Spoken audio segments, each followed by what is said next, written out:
What an incredible history of when we think about what African American spirituals are and continue to be for us.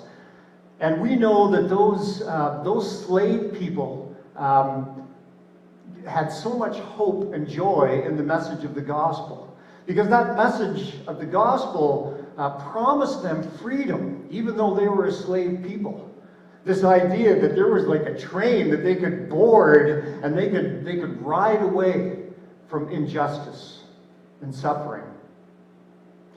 The history of the slave trade is hard to imagine. It's hard to imagine for me. In the middle of the 1500s, the 16th century, the slave trade started from Africa to the Americas. For 300 years, slaves were traded. And those people heard the gospel stories. Those people heard the story of the slave nation of Israel being freed. And that gave them such hope and joy, because they understood that God was somehow bigger than the circumstances that they lived within. And they trusted God when God said, I know that you're still a slave people, but I got this. I got this. I want you to trust me. Just like I freed the slave people of Israel, I want you to trust me that I will deliver you just like I delivered them. But those American slaves asked, how long, God? Those slave people cried, when? When is this going to happen? How long do we have to suffer? That's a question that we've been asking in these last couple of days with what we've been seeing. Not just far away, but here at home in the city of Toronto. How long, God? Well, the disciples asked the same question of Jesus when they were in a boat caught in a storm. I don't know if you know that story, but they thought they were going to drown, and they cried out, how long, Jesus, how long? And they had to wait all night. That story says that Jesus came just as the sun was coming up, and Jesus calmed that storm. Those words that Bethany read, those words were a vision from Ezekiel. And those American slaves wrote a song about that. Ezekiel's wheel way up in the middle of the air. And they found great hope in those words, because those words are all about power and glory and how God can come to us in whatever situation we're in.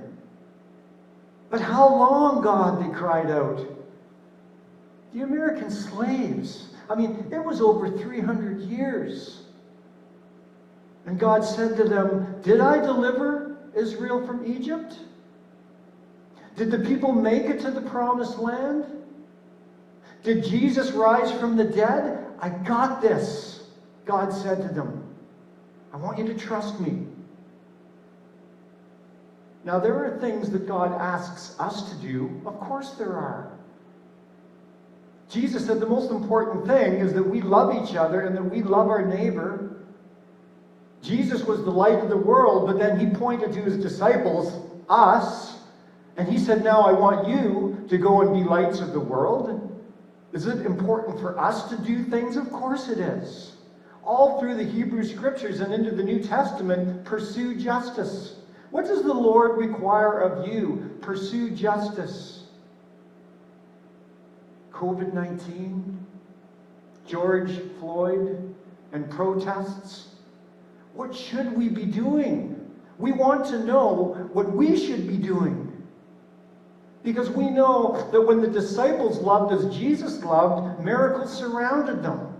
What should we do? So we love and we seek justice. But the injustice remains. And God says, I got this. I want you to trust me. Did Jesus rise from the dead?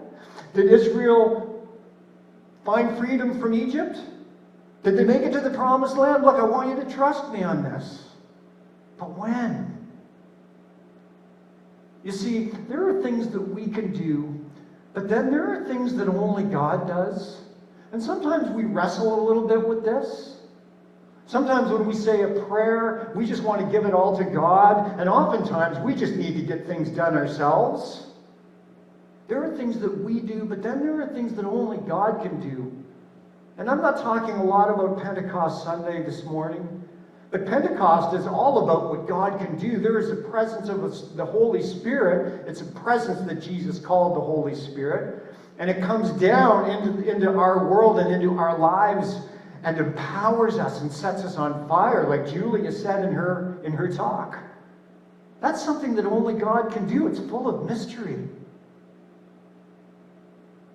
Isaiah, the prophet, a contemporary of Ezekiel, he said, no mind, listen, just think about this. No mind can conceive of what God has prepared for those who trust him. Those are incredible words just about what only God can do. It's so important that we do things. Of course it is. Jesus said, go out and be lights. Pursue justice when there is no justice in the world in your eyes. But there are things that only God can do. And so Ezekiel has this vision. And here's what we know according to that story. The heavens were opened, and Ezekiel saw visions from God. That's the very first verse of Ezekiel that Bethany read. The heavens opened up, and I saw visions of God. Like, that's something that only God can do. I mean, the first thing there is that God is real. You mean, some people might say, you believe that there's this God, there's this power that somehow we can have a relationship with? Yeah. I saw visions of God. God is real. But not only that, this is a God that reveals himself to people. I mean, think about that. This is not a God that might be real that just lives off in some faraway place. This is a God who loves us so much that he actually reveals the God self to us. But why is this vision so bizarre? I don't know, some of you might have your Bibles open and you're reading a little bit of it now, and you remember some of Bethany's words that she read. It's just bizarre. And we need to understand why, if we want to know how God comes into our lives and does what only God can do. Because most of us are like, I don't even know what that means. Like, I have no idea what the message of that video and of that reading was supposed to be. Why can't it be something that's just easier to see, easier to understand? I want easy, I want simple, I don't want bizarre. Down to earth is not a phrase that comes to mind to describe Ezekiel. And so the first question we ask when we hear those words is, what sense is it supposed to make for us? Or more to the point, what on earth does that have to do with me and the troubles that I'm living in? What on earth does that vision have to do with what we're seeing this morning and yesterday, and probably for days to come, as people, in the light of injustice, protest? The vision that Ezekiel has, he's trying to put something beyond words into words. And it's hard to do that, so what he does is he just uses images of the most powerful things that he knows. An image of a whirlwind, flashes of lightning, fire that looks like glowing metal, wings that were strong, glowing like polished bronze, and all of that carried along by these flaming wheels of God. And when we hear these words, we say, I don't understand any of it. But this is what I want to tell you, the first thing. That's the point. When you say, I don't understand, God says, that's the point. There are some things about God that we can't understand. And God says, you do what you do, like you pursue justice, but I'm going to be over here, and there are aspects of me that are way beyond anything that you could ever do. There is a bigger picture to all of this. Oh, I don't understand what that vision means. Yes, I know, that's exactly the point.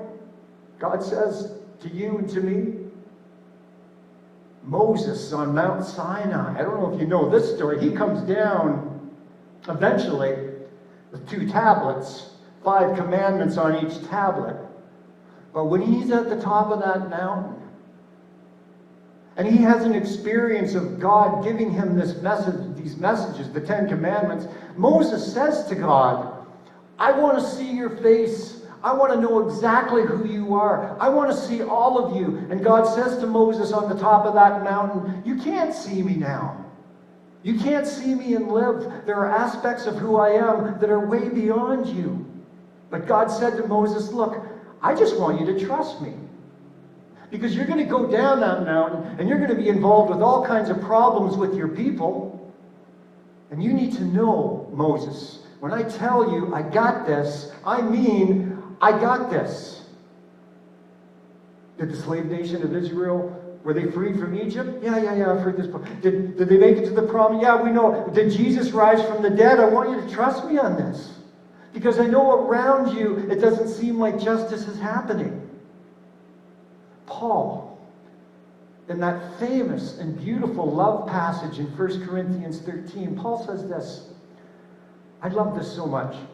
Now we see as but in a foggy mirror. But then, there will be a day when we will see everything clearly. Do you see, everything in this life is just a reflection. Like, we don't see the whole picture now. It's just like looking in a foggy mirror. And on that day, when you pass from this life into the next life, that'll be like you wiping that fog away. And everything will be crystal clear. And won't that be a day? But here's what we can understand through all of this. And what we can understand today is that God is something to behold. This vision that Ezekiel has is a vision of power and glory in this story. There's something huge. There's something so much bigger than what we could even understand. I want you to do what you do. Please don't get me wrong, God says. Oh, you pursue justice and you love your neighbor. But you have to understand that there's hugeness. And that there will be a day when all things will be made right and perfect. But how long, God? How long? I got this. You can just trust me. I want to show you two things before we're done that come out of this vision that Ezekiel has, that answer the question, what does this have to do with me? And I want to give you a little historical context that will help us to see what this is about. When Ezekiel had that vision, ancient Israel was tiny. Ancient Israel was always tiny. They were just a small, tiny potato sandwiched between Assyria and Egypt and Babylon. They were just a pawn trying to survive between these powerful Egypt queens and these powerful Syrian kings. I remember I went to the ROM once, a few years back, in Toronto, the ROM Museum. And the exhibit was called Ancient Civilizations. And there was hallways of Egyptian stuff. And there was hallways of Babylonian stuff. And like artifacts and weaponry and art and hieroglyphics from the nation of Israel. Not one thing. Not so much as a shepherd's staff. Israel was so small. That really struck me. And because Israel was so small compared to the others, they were just insignificant on the world stage. And what happened to Israel was oftentimes they would be exiled by the powers that surrounded them. Over and over, Israel would have to go into exile. And at Ezekiel's time, when he had that vision, it was at the hand of the Babylonians. It's hard to imagine what it would be like to have to leave your country because an enemy has invaded. Some of us have gotten to know Syrian refugees who live in this area. They might have some idea of what that would be like. But can you imagine someone invading Canada and you having to leave Canada, maybe for the rest of your life, and being sent into exile? And so this is the historical mindset out of which this vision comes. You see, the people never thought they'd see their home again, but into that sadness and into that hopelessness and that bleak kind of worldview that they had, Ezekiel has this vision that is power and glory. And the vision tells those people, look, I know what you're going through right now, and I know it's a dark time for you, but God comes into the world, and God is so much bigger than that. It's just something huge. And it's like the vision is saying to those people, the Babylonians are a lot bigger than you are, but your God is a lot bigger than anything. So take heart. There is no danger, no oppression, no power that ever can separate you from the love of God. And that's why this passage was so celebrated by the African American slaves. And they wrote that song, Ezekiel Saw the Wheel, way up in the middle of the air. Oh, talk about a people living in exile. Talk about a people forced from their homes. Ezekiel's vision gave them hope that God was with them, that God saw their pain, and that someday God would send them freedom. And they said, "How long, God? How long?" And God said, "Trust me, I got this." What does that have to do with you today? Friends, we all live within our own Babylonian problems and oppressors. I mean, some of us have periods of darkness and exile, like illness or worry about the future or concern for our children. And there are times when we feel small and insignificant in the face of everything around us. And the message for us as well today is that if God can overcome Babylon, God can overcome anything. For Israel, for us, no matter how far away from home we are. You do what you can do, yes, please. You seek justice. But then I want you to trust the bigger picture. You may not understand everything that God is, but you can trust that the war has been won. The war has been won. One last little bit of history. The entire middle section of the book of Ezekiel records how badly Israel had fallen away from who God is. The people had become prosperous and comfortable. And in that prosperity, they became self-centered. And as the party got bigger and bigger and bigger, they got farther and farther and farther away from God. And they forgot that they were meant to be a blessing to the world. That's why God blessed them in the first place. Israel had lost its faith. And when Babylon laid waste to Israel in 580 BC, many interpreted that exile as a consequence of their lost faith. I don't know if that rings any bells for any of you. A country that becomes wealthy and comfortable and prosperous gradually moves away from the values of God. Do you know, this is incredible to think about. Over the last 60 years, since the 1950s, late 1950s, our society, our civilization, our culture has been the wealthiest culture ever in the history of humankind. That's us. And there's this pattern all through the Bible as well, that when cultures become wealthy, they just move away from God. But even then, look, here's the thing, please. Even then, people, when cultures and people have moved away from God, even then God comes to them. God comes to them. In Ezekiel's vision, God returns to them in all his glory, even though they deserted God. Even though they fell into a hole they dug for themselves. And God says to them, I can't turn my back on you forever. You're my children. I am your God. My faithfulness to you is forever. Why is that important for you to know? Now, this is where it might get more personal for you. I mean, this has to do with cultures, but it also has to do with us as individuals. Because I think oftentimes for so many of us, we just see what we've done in our lives, and we can't understand why God would ever want to come back to us. We understand that God might free the innocent, or help children who are hungry, or people who are oppressed, or heal the lame and heal the sick. We get all that, but why would God come back to me and give me something I didn't even deserve? Something huge coming into my life? This story of Ezekiel's vision is in the Bible to make you think again about that. Rescuing people who don't deserve to be rescued. is called grace. This vision is all about God's grace. Those people just forgot about God. They moved away, and Ezekiel had the vision that says God is coming to you in all his power and all his glory and all his forgiveness. The slave saw Ezekiel's wheel.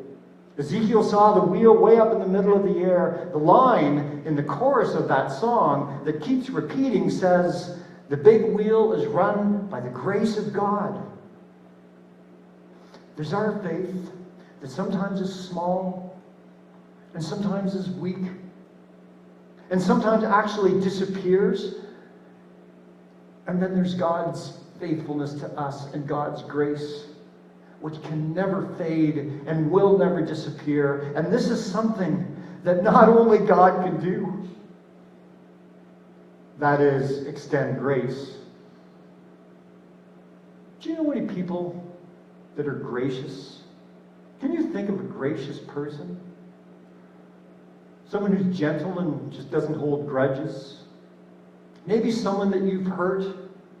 And when you see them again, you think, oh, they're just going to walk up to you and point their finger in your face and they're going to say to you, I remember what you did, but instead they say, it's okay. What's done is done. Mistakes happen. We get on with life. Throughout the Bible, Old and New Testament, there are stories and teachings that say that's what God is like. Something huge comes to us, even in our guilt. It breaks through our exile, and it says, there is no power that can keep me away from you. Ezekiel finishes with another vision. It's short. It's easy to understand, this one. Ezekiel sees a valley, and the valley is filled with dried up old bones. And those old bones represent the people. And then God's Spirit passes over those dried up old bones. The same Spirit that came to the disciples at Pentecost. And God sprinkled the living waters onto those dried up old bones as His Spirit crossed them. And those bones started to get up and clatter and rattle. And all those bones came back to life and became alive again. You do what you can do. God will do what God can do. And what God can do is come into your life and take your dried up old bones and make you alive again. And that's the grace that we can go share with everyone around us as we live together in these uncertain times. That's about as huge as anything could ever be. Thanks be to God.